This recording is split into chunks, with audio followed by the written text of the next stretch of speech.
எதிர்ச்சல் தொடர் சீரியலானது இப்போ ரொம்பவும் விறுவிறுப்பாகவும் பரபரப்பாகவும் போய்கிட்டு இருக்குது. ஒரு பக்கம் ஜனனி அஸ்வின் வீட்டுக்கு போயிட்டு அந்த வீடியோ ஆதாரத்தை எப்படியாச்சும் கண்டுபிடிக்கணும்ட்டு விசாரிச்சுக்கிட்டு இருக்காங்க. இன்னொரு பக்கம் சக்தி குணேஸ்வரனுக்கு லெட்டர் எழுதின அந்த பெண்ணு யாருன்னு தெரிஞ்சுக்கணுன்ட்டு ராமேஸ்வரத்தில் போயிட்டு விதி விதியாக சுற்றிக்கிட்டு இருக்காரு. ஆதி குணேஸ்வரனும் ராமேஸ்வரத்தில் இருக்க எல்லா விஷயத்தையும் அழிச்சிட்டுன்னு ரொம்பவே கருவமாக இருக்காரு. ஆனால் அவர் விட்டுட்டு இருந்த ஒரு ஆதாரம் தாங்க மாசி.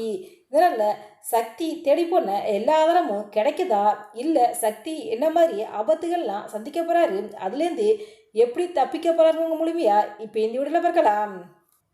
ஆதிகுணசனுக்கு யாரால பிரச்சனை வந்தாலும் அவங்கள விட்டு வைக்க மாட்டாருங்கிற விஷயம் சக்திக்கு நல்லாவே தெரியும்.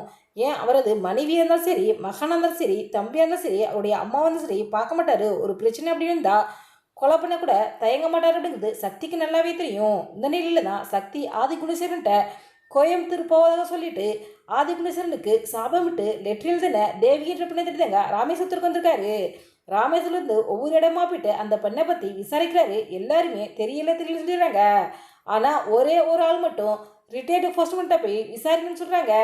அந்த லெட்டரை வச்சுக்கிட்டு ராமேஸ்வரத்தில் சுற்றுறதை பார்த்த மாசி ஆதிகுணேஸ்வரனுக்கு ஃபோன் பண்ணி நீங்கள் சொன்ன மாதிரி ஒருத்தன் அந்த லெட்டரை காட்டி ஒருத்தொருத்தையா விசாரிச்சுக்கிட்டு இருக்கான்னு சொல்கிறாரு. அதுக்கு ஆதிகுணேஸ்வரன் அளவுக்கு மிஞ்சி போச்சுன்னா அவனை அங்கேயே முடிச்சுட்டுன்னு சொல்கிறாரு. அதன் பிறகு மாசி சக்தியை ஃபாலோ பண்ணிக்கிட்டே இருக்காரு.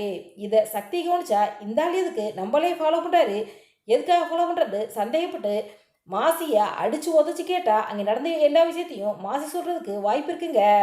ஆதிகுணேசனுக்கு சாபம் விட்டு லெட்டர் எழுதின அந்த பெண்ணை யார், அவங்க இப்போ உயிரோடு இருக்காங்களா இல்லையா, எதுக்காக அவங்க ஆதிகுணேசனை பழிவாங்க நினைக்கிறாங்க அப்படிங்கிற எல்லா விஷயமும் சக்திக்கு தெரிய வர வாய்ப்பு இருக்குங்க. ஸோ சீரியலில் அடுத்து என்ன நடக்க போகுது அப்படிங்கிறத நம்ம வெயிட் பண்ணி தான் பார்க்கணும். இந்த வீடியோ பற்றிய உங்களுடைய கருத்துக்களை எங்களுடைய கவனத்தில் காணுங்க.